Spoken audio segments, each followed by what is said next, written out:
আর্থিক জগতে বিশেষ করে ব্যাংকগুলোর জন্য এই যে রিস্ক ম্যানেজমেন্ট বা ঝুঁকি ব্যবস্থাপনা এই ব্যাপারটা কিন্তু সব সময় খুব গুরুত্বপূর্ণ আলোচনার বিষয়। ঠিক। কিন্তু এটা আসলে কতটা জটিল, এর বিভিন্ন অংশগুলো কিভাবে একসাথে কাজ করে, আজকে আমরা এই বিষয়টার গভীরে একটু ঢোকার চেষ্টা করব। হ্যাঁ, ভালো আইডিয়া।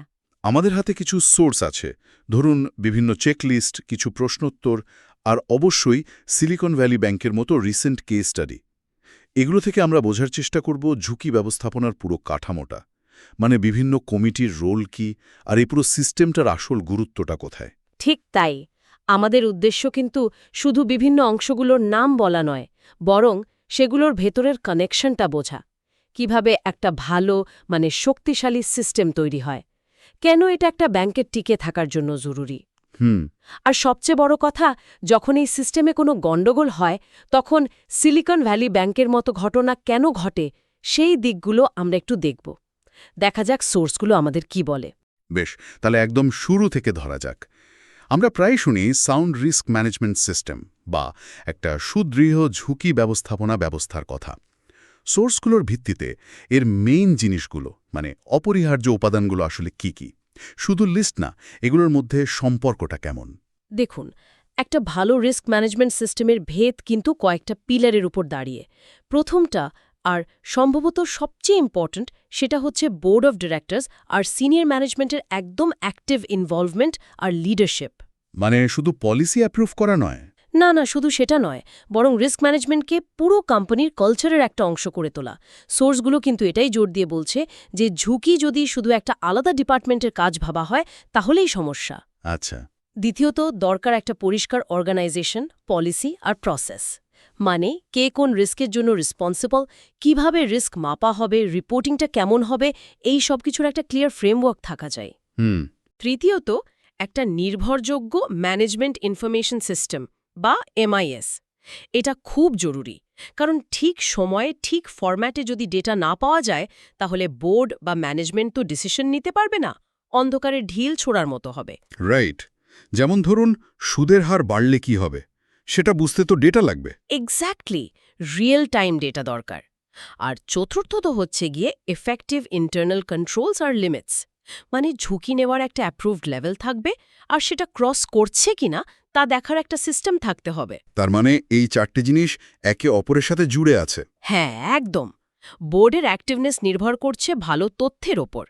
আবার ক্লিয়ার পলিসি না থাকলে কর্মরা কন্ট্রোল মানবে কেন, তাই না? দারুণ পয়েন্ট। এই ইন্টারকানেকশনটাই আসল। কিন্তু একটা ব্যাংকের জন্য এই পুরো ব্যাপারটা ঠিক কতটা জরুরি? মানে ঝুঁকি তো ব্যবসার একটা অংশই, তাই না? এর উপর এত জোর কেন? ঝুঁকি ব্যবসার অংশ, ঠিক কথা। কিন্তু নিয়ন্ত্রণহীন ঝুঁকি তো পতনের দিকে নিয়ে যেতে পারে। এর গুরুত্ব অনেক দিক থেকে দেখা যায়। প্রথমত, এটা পোটেনশিয়াল বিপদগুলো, যেমন ধরুন ক্রেডিট রিস্ক মানে ঋণ খেলাপি হওয়া, বা মার্কেট রিস্ক বাজারের ওঠানামা, লিকুইডিটি রিস্ক মানে টাকার অভাব, বা অপারেশনাল রিস্ক মানে ভেতরের কার্যক্রমে ভুল, এগুলো আগে থেকে চিনতে সাহায্য করে। সোর্সগুলো বলছে এটা অনেকটা যুদ্ধের আগে শত্রুকে চেনার মতো। ঠিক। দ্বিতীয়ত, এটা বেটার ডিসিশন নিতে হেল্প করে। মানে রিস্ক বনাম রিওয়ার্ড অ্যানালাইসিস করে কোন ব্যবসায় নামা উচিত বা কতটা নামা উচিত সেই সিদ্ধান্ত নেওয়া যায়।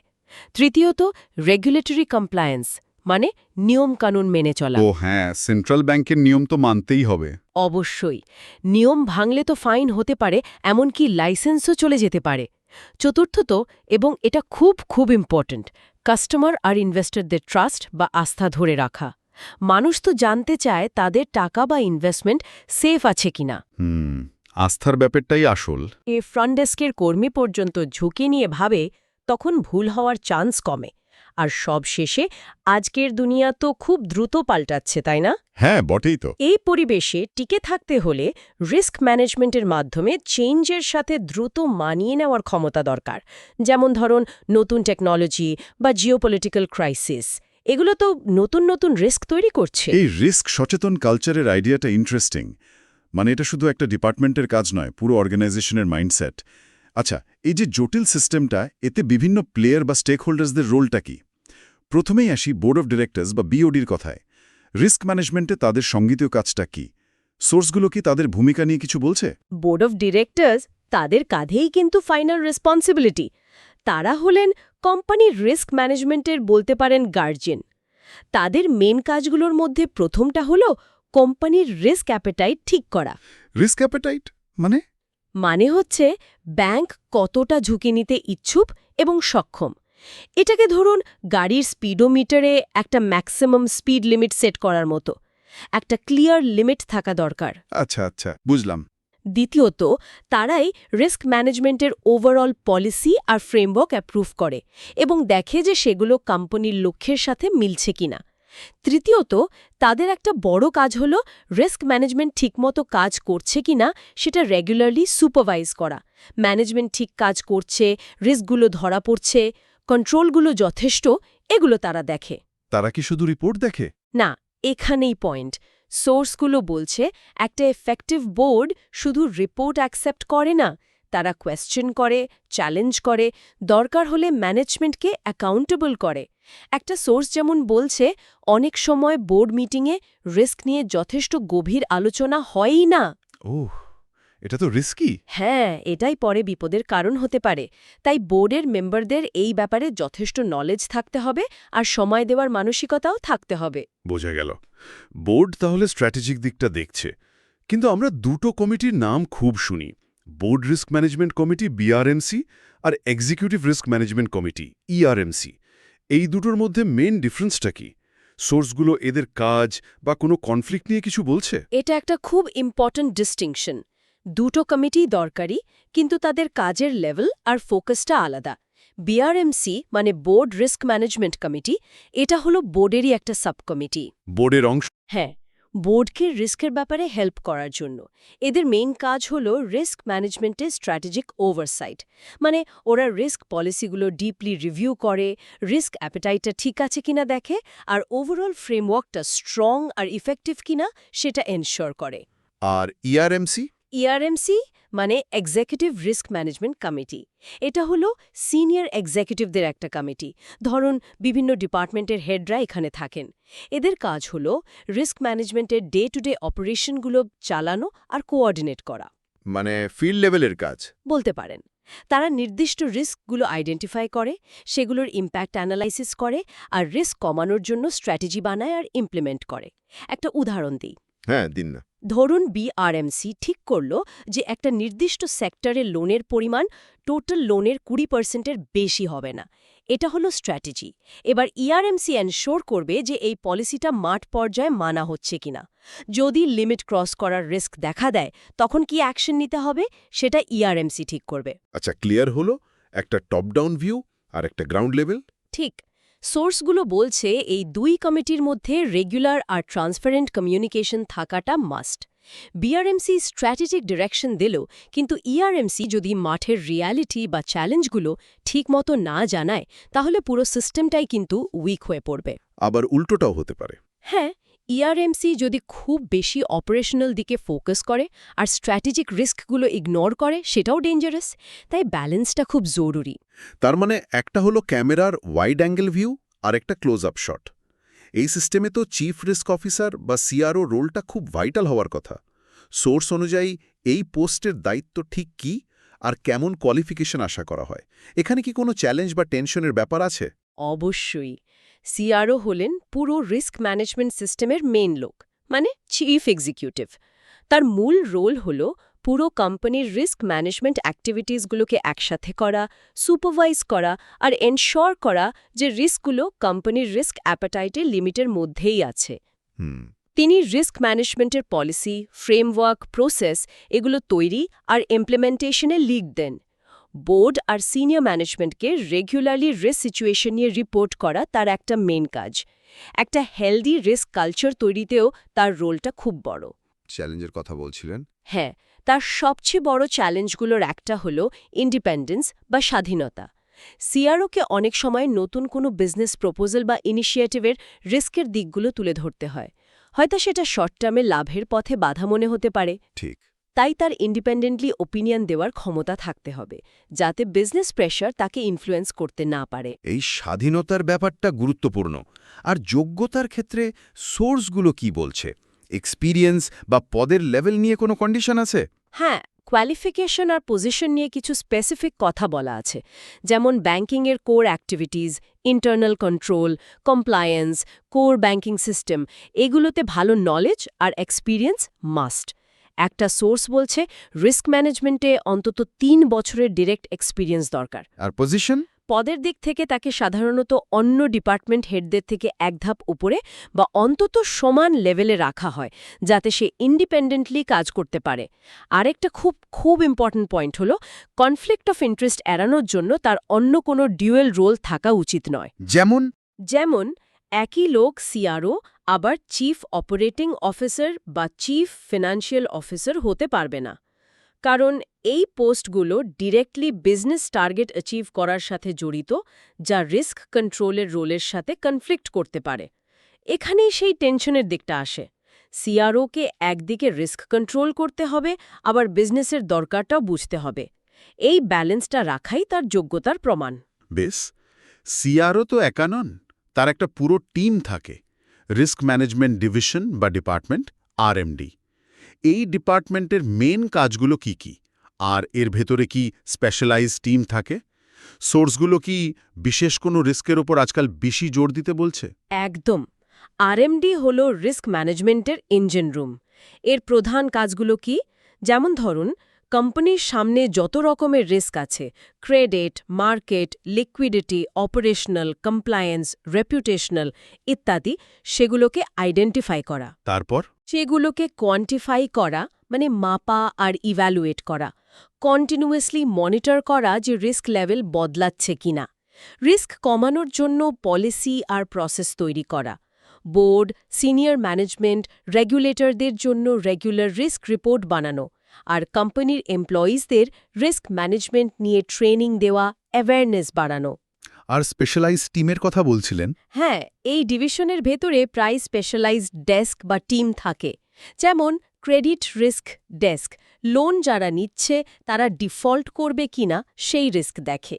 Market risk desk, interest rate, currency rate, share market ওঠানামার রিস্ক দেখে। এসভিবির ক্ষেত্রে কিন্তু এই রিস্ক ম্যানেজমেন্টের ফেলিওরিটাই বড় কারণ ছিল। ওহ, তাই তো। তারপর আছে অপারেশনাল রিস্ক ডেস্ক, ভেতরের process, system failure, human error বা ফ্রডের রিস্ক দেখে। সাইবার সিকিউরিটি রিস্কও এর মধ্যেই পড়ে, যেটা আজকাল সোর্সগুলোতে খুব গুরুত্ব পাচ্ছে। সাইবার রিস্ক তো বাড়বেই। এছাড়াও আছে liquidity risk desk, compliance risk desk ইত্যাদি। এই স্পেশালাইজড টিমগুলো নির্দিষ্ট ঝুঁকির গভীরে গিয়ে কাজ করে, যা ওভারঅল সিস্টেমটাকে আরও স্ট্রং করে। বাহ, সত্যি একটা কমপ্লেক্স আর অনেক বড় কাজ। এবার একটু কোম্পানির ভেতরের আর বাইরের বিভিন্ন পার্টির কথায় আসি। ইন্টারনাল স্টেক হোল্ডার, যেমন সাধারণ কর্মচারী, বিভিন্ন লেভেলের ম্যানেজমেন্ট, বোর্ড মেম্বার্সরা, রিস্ক ম্যানেজমেন্টে এদের ভূমিকা কেন এত ইম্পর্ট্যান্ট? এদের সবার ইন্টারেস্ট কি সবসময় এক থাকে? ইন্টারনাল স্টেক হোল্ডাররা তো অ্যাবসোলিউটলি এসেনশিয়াল, কারণ রিস্ক ম্যানেজমেন্ট তো শুধু পলিসিতে লেখা থাকে না, এটা প্রতিদিনের কাজে রিফ্লেক্টেড হতে হয়। এমপ্লয়িরাই তো ফ্রন্টলাইনে থাকে, তারাই হয়তো প্রথম কোনো রিস্ক দেখতে পায়, বা তাদের ভুলেই নতুন রিস্ক তৈরি হতে পারে। ঠিক। ম্যানেজমেন্ট স্ট্র্যাটেজিক ডিসিশন নেয়, যা ডিরেক্টলি রিস্ককে এফেক্ট করে, আর বোর্ড মেম্বাররা ফাইনাল ডিরেকশন দেন। এদের সবার কালেকটিভ নলেজ, এক্সপিরিয়েন্স আর অ্যাওয়ারনেসটাই একটা এফেক্টিভ রিস্ক কালচার তৈরি করে। কিন্তু ইন্টারেস্টের কনফ্লিক্ট? হ্যাঁ, সেটা একটা রিয়েল চ্যালেঞ্জ। যেমন ধরুন, সেলস টিম হয়তো বেশি রিস্ক নিয়ে হলেও টার্গেট পূরণ করতে চাইবে, কিন্তু সেটা হয়তো কোম্পানির ওভারঅল রিস্ক অ্যাপেটাইটের সাথে মিলল না। এখানেই সিনিয়র ম্যানেজমেন্ট আর সিআরওর রোলটা আসে, সবাইকে এক লাইনে আনা, রিস্ক ম্যানেজমেন্টের গুরুত্ব বোঝানো। সোর্সগুলো বলছে স্ট্রং ইন্টারনাল কমিউনিকেশন আর ভালো ইনসেন্টিভ স্ট্রাকচার এখানে হেল্প করতে পারে, যাতে কর্মীদের পার্সোনাল গোল কোম্পানির রিস্ক ম্যানেজমেন্ট গোলের সাথে কনফ্লিক্ট না করে। ঠিক। এবার বাইরের ইনফ্লুয়েন্সারদের দিকে তাকাই। রেগুলেটরি অথরিটি, যেমন সেন্ট্রাল ব্যাংক, তাদের রোল তো খুবই পাওয়ারফুল। তারা ঠিক কি করে? রেগুলেটরি অথরিটি বা নিয়ন্ত্রক সংস্থাগুলো রিস্ক ম্যানেজমেন্টের অন্যতম মেইন ড্রাইভার। তাদের কয়েকটা কোর রোল আছে। প্রথমত, তারা ব্যাংক বা ফিন্যান্সিয়াল ইনস্টিটিউশনের জন্য রিস্ক ম্যানেজমেন্টের minimum standard, guideline, rules regulation এগুলো তৈরি করে। আচ্ছা। দ্বিতীয়ত, তারা এই কোম্পানিগুলোর অ্যাক্টিভিটিজ ক্লোজলি সুপারভাইজ করে। রেগুলার ইন্সপেকশন, রিপোর্ট নেওয়া, যাতে বোঝা যায় নিয়ম মানা হচ্ছে কিনা, কোম্পানিগুলো সেফলি চলছে কিনা। তৃতীয়ত, তারা ব্যাংকগুলোর রিস্ক প্রোফাইল, ক্যাপিটাল অ্যাডেকুয়েসি মানে মূলধনের পর্যাপ্ততা আর ওভারঅল ফাইন্যান্সিয়াল হেলথ অ্যাসেস করে। আর যদি নিয়ম না মানে? চতুর্থত, নিয়ম ভাঙলে বা বেশি রিস্ক নিলে তারা পেনাল্টি দিতে পারে, রেস্ট্রিকশন দিতে পারে, এমনকি লাইসেন্স ক্যান্সেল করার মতো এনফোর্সমেন্ট অ্যাকশনও নিতে পারে। পঞ্চমত, মার্কেটের নতুন রিস্ক বা চ্যালেঞ্জ মোকাবিলার জন্য তারা পলিসি তৈরি করে। আর ষষ্ঠত, ফিনান্সিয়াল ক্রাইসিসের সময় স্টেবিলিটি ফিরিয়ে আনতেও তাদের রোল থাকে। কিন্তু তারা কি সবসময় পারে? এসভিবির ক্ষেত্রে তো। সেটাই, সোর্সগুলো এটাও মনে করিয়ে দেয় যে রেগুলেটরসরা সব রিস্ক আগে থেকে ধরতে পারে না বা সব সময় ঠিক সময়ে ইন্টারফেয়ার করতে পারে না। এসভিবির ক্ষেত্রেও কিছুটা সেটাই দেখা গেছে। তাই শুধু রেগুলেটরের ওপর ভরসা না করে কোম্পানির নিজেরই একটা স্ট্রং সিস্টেম থাকাটা মাস্ট। রেগুলেটরদের পাশাপাশি অডিটরদের ভূমিকাও তো বেশ গুরুত্বপূর্ণ। ইন্টারনাল আর এক্সটার্নাল অডিটর, এরা কিভাবে রিস্ক ম্যানেজমেন্ট সিস্টেমটা চেক করে? বোর্ডের অডিট কমিটি এখানে কি করে? হ্যাঁ, অডিটররা হল রিস্ক ম্যানেজমেন্ট সিস্টেমের আরেক জোড়া চোখ। ইন্টারনাল অডিটররা কোম্পানিরই অংশ, কিন্তু তারা ইন্ডিপেন্ডেন্টলি কাজ করে। তাদের মেইন কাজ হল রেগুলারলি কোম্পানির internal control system, risk management process আর কর্পোরেট গভর্নেন্স ঠিকঠাক কাজ করছে কিনা সেটা ইভ্যালুয়েট করা। তারা কি শুধু ভুল ধরে? না, ভুল ধরা বা দুর্বলতা খুঁজে বের করে ম্যানেজমেন্টকে জানানো তাদের কাজ, যাতে সেগুলো ঠিক করা যায়। তারা দেখে পলিসি মানা হচ্ছে কিনা, কন্ট্রোলগুলো যথেষ্ট কিনা। অন্যদিকে এক্সটার্নাল বা স্ট্যাটুটরি অডিটররা কিন্তু কমপ্লিটলি ইন্ডিপেন্ডেন্ট। বাইরের লোক। হ্যাঁ, তাদের প্রধান দায়িত্ব হল কোম্পানির অ্যানুয়াল ফিনান্সিয়াল স্টেটমেন্ট অডিট করে ওপিনিয়ন দেওয়া যে সেটা ট্রু অ্যান্ড ফেয়ার ভিউ দিচ্ছে কিনা। এর পাশাপাশি তারা ইন্টারনাল কন্ট্রোল সিস্টেমের অ্যাডিকুয়েসিও দেখে, আর ব্যাংকগুলো অ্যাপ্লিকেবল ল আর অ্যাকাউন্টিং স্ট্যান্ডার্ড মানছে কিনা সেটাও চেক করে। কোনো বড় ইরেগুলারিটি বা ফ্রড পেলে তারা রিপোর্ট করে। আর অডিট কমিটি? এই পুরো প্রসেসে বোর্ডের অডিট কমিটি একটা ভাইটাল কোঅর্ডিনেটরের রোল প্লে করে। তারা ইন্টারনাল আর এক্সটার্নাল অডিটরদের অ্যাপয়েন্টমেন্ট, কাজের স্কোপ ঠিক করা আর তাদের রিপোর্টের ভিত্তিতে অ্যাকশন নেওয়ার রেকমেন্ডেশন দেয়। তারা এনশিওর করে যে অডিটরদের ফাইন্ডিংসগুলো সিরিয়াসলি নেওয়া হচ্ছে এবং ম্যানেজমেন্ট সেই অনুযায়ী ব্যবস্থা নিচ্ছে। তাহলে অডিটররা অনেকটা হেলথ চেকের মতো কাজ করে। আচ্ছা, ক্রেডিট ইনফরমেশন ব্যুরো সিআইবি আর ক্রেডিট রেটিং এজেন্সিগুলোর রোলটা কি এখানে? এরা ডিরেক্টলি রিস্ক ম্যানেজমেন্টের পার্ট না হলেও খুব ইম্পর্ট্যান্ট ইনফরমেশন সাপ্লাই করে। সিআইবি কি করে, তারা লোন যারা নেয়, মানে ইন্ডিভিজুয়াল বা কোম্পানি, তাদের লোনের হিস্ট্রি আর পেমেন্ট রেকর্ড কালেক্ট করে রাখে। ব্যাংকগুলো নতুন লোন দেওয়ার আগে সিআইবি রিপোর্ট দেখে কাস্টমারের পাস্ট বিহেভিয়ার আর ডিফল্ট করার রিস্ক অ্যাসেস করে। এটা তো ক্রেডিট রিস্ক ম্যানেজমেন্টের জন্য খুব দরকারি। অবশ্যই। আর ক্রেডিট রেটিং এজেন্সিসগুলো, যেমন ধরুন মুডিজ, এস&পি, ফিচ, এরা ব্যাংকসহ বিভিন্ন কোম্পানি বা দেশের ক্রেডিট ওয়ার্দিনেস অ্যাসেস করে রেটিং দেয়, মানে AAA, BB+, সি এইরকম। এই রেটিং দিয়ে কি হয়? এই রেটিংটা ইনভেস্টর, অন্য ব্যাংক বা স্টেক হোল্ডারদের ওই কোম্পানির ফিন্যান্সিয়াল স্ট্রেংথ আর রিস্ক নিয়ে একটা আইডিয়া দেয়। কোনো ব্যাংকের রেটিং যদি কমে যায়, তাহলে তার ফান্ড কালেক্ট করার কস্ট বেড়ে যেতে পারে বা তার উপর ট্রাস্ট কমে যেতে পারে, যা আবার লিকুইডিটি রিস্ক বা রেপুটেশনাল রিস্ক বাড়ায়। তাই ব্যাংকগুলো তাদের রেটিং ভালো রাখার চেষ্টা করে, যা ইনডিরেক্টলি ভালো রিস্ক ম্যানেজমেন্টকে প্রমোট করে। আর সাধারণ মানুষ, মানে পাবলিক আর ফিনান্সিয়াল অ্যানালিস্টরা, তাদের কি কোনো রোল আছে এই কমপ্লেক্স গেমে? অবশ্যই আছে, বিশেষ করে ট্রান্সপারেন্সি আর মার্কেট ডিসিপ্লিনের ক্ষেত্রে। ব্যাংকগুলো যখন তাদের financial results, risk information, risk management strategies এগুলো পাবলিক করে অনেকটা রেগুলেটরদের বাধ্যবাধকতার কারণে, তখন ফিন্যান্সিয়াল অ্যানালিস্টরা সেই ডেটা অ্যানালাইসিস করে ব্যাংকের হেলথ, উইকনেস, ফিউচার প্রসপেক্টস নিয়ে ওপিনিয়ন দেন। এই অ্যানালিসিস কি কাজে লাগে? হ্যাঁ, এগুলো ইনভেস্টরদের ডিসিশন নিতে হেল্প করে। মিডিয়াতে পাবলিশ হলে পাবলিকের মধ্যেও একটা পারসেপশন তৈরি হয়। যদি কোনো ব্যাংকের রিস্ক ম্যানেজমেন্ট উইক মনে হয়, তাহলে অ্যানালিস্টরা নেগেটিভ রিপোর্ট দিতে পারে, ইনভেস্টররা শেয়ার বেচে দিতে পারে বা ডিপোজিটররা টাকা তুলে নিতে শুরু করতে পারে। মানে বাজারের একটা চাপ তৈরি হয়। এক্স্যাক্টলি। এই মার্কেট প্রেশার ব্যাংকগুলোকে আরও কেয়ারফুল আর রেসপন্সিবল হতে বাধ্য করে। একেই বলে মার্কেট ডিসিপ্লিন। তবে এটার কার্যকারিতা নির্ভর করে ইনফরমেশনের অ্যাভেলেবিলিটি আর ট্রান্সপারেন্সির ওপর। অনেক সময় দরকারি সব ইনফরমেশন পাবলিকের কাছে পৌঁছায়ও না। বুঝলাম। এতগুলো লেয়ার, এত স্টেক হোল্ডার, এত কন্ট্রোল, এর পরেও তো সিস্টেম ফেল করতে পারে, যেমন এসভিবির ক্ষেত্রে হলো। যখন এরকম ফেলিয়ার হয় তখন ঠিক কী ধরনের ড্যামেজ হতে পারে? ফেলিওরের রেজাল্ট কিন্তু মাল্টিডাইমেনশনাল আর খুব সিভিয়ার হতে পারে। প্রথমত আর সবচেয়ে অবভিয়াস হল ডিরেক্ট ফিনান্সিয়াল লস। ভুল ইনভেস্টমেন্ট, লোন ডিফল্ট করা বা মার্কেটের খারাপ অবস্থায় লসে অ্যাসেট বিক্রি করার কারণে ক্যাপিটাল কমে যায়। এটা তো গেল টাকার ক্ষতি। দ্বিতীয়ত অপারেশনাল লস হতে পারে, যেমন সিস্টেম হ্যাকিং বা ফ্রডের কারণে টাকা চুরি, লিগ্যাল কেসে ফেসে যাওয়া বা কোনো ভুলের জন্য বিজনেস লস। তৃতীয়ত রেপুটেশনাল ড্যামেজ বা সুনামের ক্ষতি। এটা অনেক সময় ফিন্যান্সিয়াল লসের চেয়েও বেশি লং লাস্টিং আর ডেডলি হয়। কাস্টমার বা ইনভেস্টরদের ট্রাস্ট একবার চলে গেলে সেটা ফেরানো খুব কঠিন আর সময় সাপেক্ষ। ঠিক। চতুর্থত রেগুলেটরের কাছ থেকে বিশাল ফাইন বা কড়া রেস্ট্রিকশন আসতে পারে।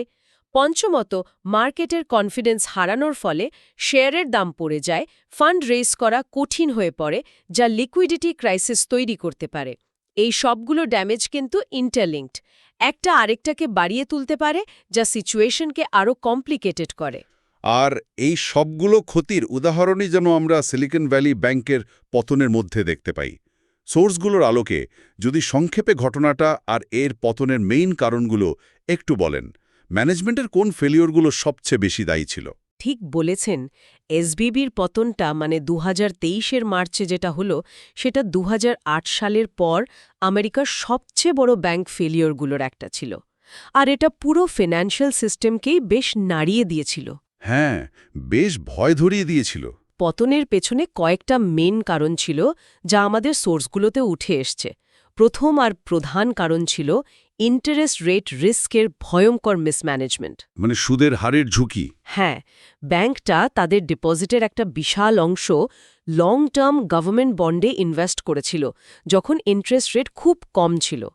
যখন US federal reserve inflation control করতে গিয়ে হুট করে ইন্টারেস্ট রেট বাড়াতে শুরু করল, তখন এই বন্ডগুলোর মার্কেট ভ্যালু ধুমধাম করে পড়ে গেল। তাতে কি হলো? এর ফলে ব্যাংকের ব্যালেন্স শিটে বিশাল আনরিয়েলাইজড লস তৈরি হলো, মানে কাগজে কলমে লস, যেটা তখনও বিক্রি করে কনফার্ম করা হয়নি।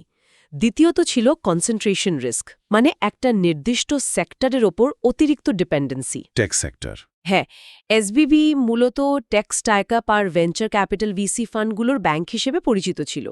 যখন টেক সেক্টরে স্লোডাউন এলো, ভিসি ফান্ডিং কমে গেল, তখন এই স্টার্টআপগুলো তাদের ডিপোজিট তুলে নিতে শুরু করল। ওহ, আচ্ছা।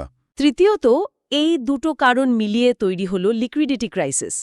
ডিপোজিটার্সরা যখন পাগলের মতো টাকা তুলতে শুরু করল, মানে যেটাকে ব্যাংক রান বলে, তখন এসভিবি বাধ্য হল লসে তাদের বন্ডগুলো বিক্রি করতে।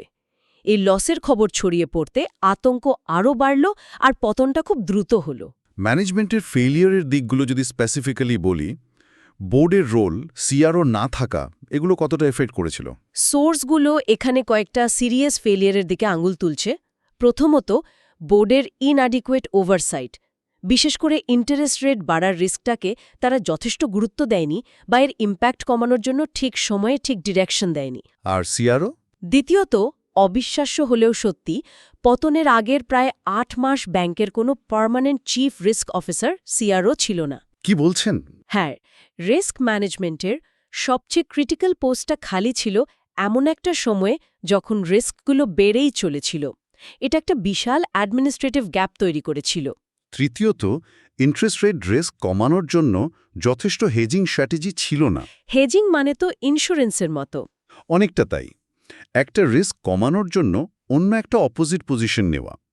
এসভিবি এক্ষেত্রে যথেষ্ট ব্যবস্থা নেয়নি, হয়তো অতিরিক্ত কনফিডেন্স বা খরচের ভয়। এই কালেকটিভ ফেলিওরগুলো, বোর্ডের দুর্বলতা, লিডারশিপ গ্যাপ আর স্ট্র্যাটেজিক ভুল এসভিবির মতো একটা ব্যাংককে পতনের দিকে ঠেলে দিল। এই এসভিবির ঘটনা থেকে তাহলে স্ট্রং রিস্ক ম্যানেজমেন্ট আর গুড গভর্নেন্সের গুরুত্ব নিয়ে আমরা কি শিখতে পারি? এটা কি শুধু বড় ব্যাংকগুলোর জন্যই দরকার? এসভিবির ঘটনা কয়েকটা খুব জরুরি লেসন দেয়, যা সব সাইজের ফিন্যান্সিয়াল ইনস্টিটিউশনের জন্যই অ্যাপ্লিকেবল। প্রথমত, কোনো রিস্ককেই ছোট করে দেখা উচিত না, বিশেষ করে বেসিক রিস্কগুলো যেমন ইন্টারেস্ট রেট রিস্ক বা লিকুইডিটি রিস্ক। দ্বিতীয়ত, একটা স্ট্রং আর ইন্ডিপেন্ডেন্ট রিস্ক ম্যানেজমেন্ট ডিপার্টমেন্ট আর একজন কোয়ালিফাইড ও এম্পাওয়ার্ড সিআরও থাকাটা অ্যাবসলিউটলি এসেনশিয়াল। রিস্ক ম্যানেজমেন্ট কি শুধু খরচ ভাবলে চলবে না? একদম না, এটা টিকে থাকার জন্য মাস্ট। তৃতীয়ত, বোর্ড অফ ডিরেক্টরসকে শুধু নামে সুপারভাইজ করলে হবে না, তাদের অ্যাক্টিভলি রিস্কগুলো বুঝতে হবে, কোয়েশ্চেন করতে হবে, ম্যানেজমেন্টকে চ্যালেঞ্জ করতে হবে। চতুর্থত, কনসেন্ট্রেশন রিস্ক, মানে একটা সেক্টর বা কাস্টমার গ্রুপের ওপর বেশি ডিপেন্ডেন্সি মারাত্মক হতে পারে, ডাইভার্সিফিকেশন খুব জরুরি। পঞ্চমত, রেগুলেটরদের গাইডলাইনগুলো সিরিয়াসলি ফলো করা উচিত, কিন্তু শুধু সেটাই যথেষ্ট নয়। কোম্পানির নিজস্ব রিস্ক অ্যাসেসমেন্ট আর কন্ট্রোল সিস্টেম তার চেয়েও স্ট্রং হতে হবে। সোজা কথায়, গুড গভর্নেন্স আর স্ট্রং রিস্ক ম্যানেজমেন্ট একে অপরের পরিপূরক, আর যে কোনো ফিনান্সিয়াল ইনস্টিটিউশনের লং টার্ম স্টেবিলিটির জন্য এটাই ফাউন্ডেশন। একদম পরিষ্কার। তাহলে পুরো আলোচনা থেকে যে ব্যাপারটা ক্লিয়ার হলো সেটা হলো রিস্ক ম্যানেজমেন্ট কোনো আইসোলেটেড বা সিম্পল প্রসেস নয়। এটা একটা অত্যন্ত জটিল, মাল্টি ডাইমেনশনাল আর ইন্টারকানেক্টেড সিস্টেম, যেখানে কোম্পানির ভেতরের বোর্ড, বিভিন্ন কমিটি, সিআরও, কর্মীরা যেমন ইনভলভড, তেমনি বাইরের রেগুলেটর, অডিটর, রেটিং এজেন্সি, এমনকি পাবলিকও ইম্পর্ট্যান্ট রোল প্লে করে। আর এই পুরো ইকোসিস্টেমটা ঠিকঠাক কাজ করার উপরই একটা ফিনান্সিয়াল ইনস্টিটিউশনের এবং বলতে গেলে পুরো ফিনান্সিয়াল সিস্টেমের স্টেবিলিটি ডিপেন্ড করে। একদম ঠিক বলেছেন, এটাই হলো আসল কথা। প্রত্যেকটা পার্টের নিজস্ব রেসপন্সিবিলিটি আছে, আর তাদের মধ্যে কোঅর্ডিনেশন আর ইফেক্টিভ কমিউনিকেশনই এই কমপ্লেক্স সিস্টেমটাকে সাকসেসফুল করে তোলে। কোনো একটা পার্টের উইকনেস এলে সেটা পুরো সিস্টেমকেই রিস্কে ফেলে দিতে পারে। সবশেষে আমাদের শ্রোতাদের জন্য একটা চিন্তার খোরাক রেখে যেতে চাই। আমরা দেখলাম রিস্ক ম্যানেজমেন্টের এই নেটওয়ার্কটা কতটা জটিল, আর এসভিবির মতো বড় ইনস্টিটিউশনও কত দ্রুত কোল্যাপস করতে পারে। এই রিয়ালিটিটা দাঁড়িয়ে একজন সাধারণ ডিপোজিটার বা একটা ছোট ব্যবসা, যারা তাদের কষ্ট অর্জিত টাকা বা বিজনেসের ক্যাপিটাল কোনো ব্যাংকে রাখছেন, তারা কিভাবে অ্যাসেস করতে পারেন যে তাদের বেছে নেওয়া ইনস্টিটিউশনটার রিস্ক ম্যানেজমেন্ট ক্যাপাবিলিটি আসলে কেমন? এটা একটা ভালো প্রশ্ন। পাবলিকের জন্য যে ইনফরমেশনগুলো ডিসক্লোজ করা হয়, যেমন অ্যানুয়াল রিপোর্ট বা রেটিং, সেগুলো কি এই অ্যাসেসমেন্টের জন্য সত্যিই যথেষ্ট, নাকি এর গভীরে দেখার জন্য আরও কিছু দরকার? এটা নিয়ে আপনারা ভাবতে পারেন।